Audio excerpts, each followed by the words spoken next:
ginagawa ko dati bago ako mag-B-Mobile, nagtitinda ako ng asin sa palengke, nagkakatay ako sa gabi ng baboy as matador. Then pagka may mga opportunities na may magpapagawa ng bahay, nagko-construction ako para maibsan ko yung pangangailangan. Lalo na may 3 akong anak, hindi ganun kadali ang kumita ng pera sa Pilipinas. Nung napunta ako sa Qatar, ni-repair ako ng mother ko doon sa kakilala niya.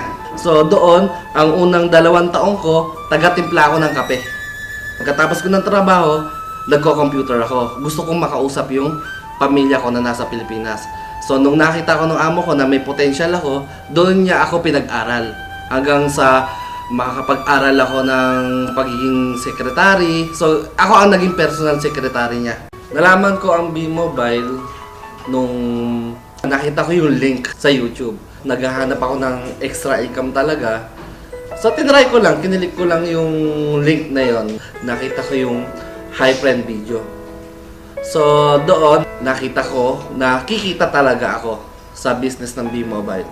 So nung nagtatrabaho ako as secretary, nakakita ko ng chance na gawin ng B-Mobile. So imbis na sa Facebook, nagpa-posting ako ng ito ang kinain ko sa umaga, ito kinain ko sa gabi, ito yung pinuntahan namin nung araw na yon. Pinalitan ko ng business, yung B-Mobile. In-endorse ko siya, inaral ko siya. So maganda naman yung naging kinalabasan sa akin. Kahit na galing ako sa trabaho, tuloy-tuloy pa rin yung paliwanag ko. Kahit madaling araw, number 1 na kalaban is yung puyat. Pero binaliwala ko yon kasi nga nalilibang ako sa ginagawa ko. Target ko talaga mawala yung homesick ko dahil gusto ko na umuwi. Gusto kong makasama yung pamilya ko.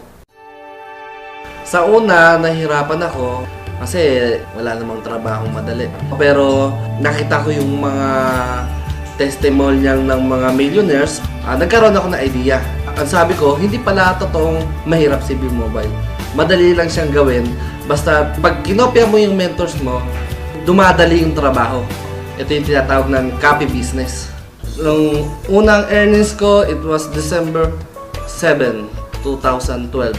Ang unang check ko, tinrabaho ko siya ng 3 months, 100,000 per check ko. Nung umuwi ako sa Pilipinas, bilang OFW, ang naiwi ko lang noon is 5,000.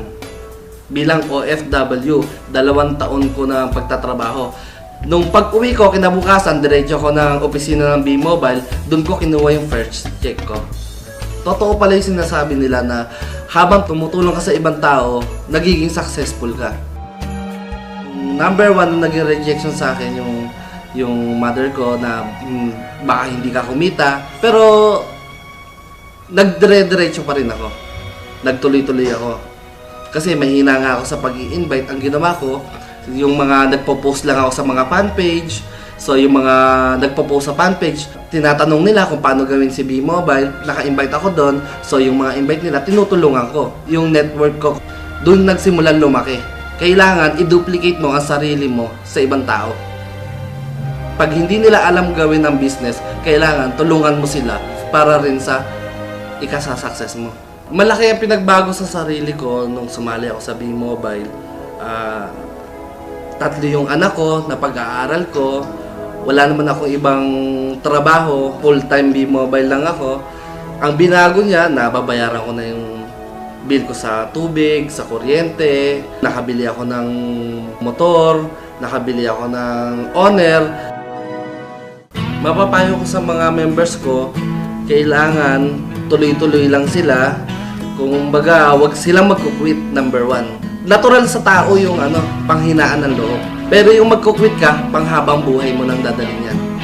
Pag ikaw ay sumali sa B-Mobile, ibig sabihin may pangarap ka. Kung ikaw ay walang pangarap, huwag mo nang gawin ang business na to. Sa lahat ng gustong sumali, subukan nyo lang, hindi naman masama. Copy business lang, kopyahin nyo lang kung ano yung ginagawa ng apply nyo. Wala namang ibang pupuntahan kundi success pa rin. Sa nag-invite sa akin, kundi dahil sa kanya, hindi ko makikita tong business na to.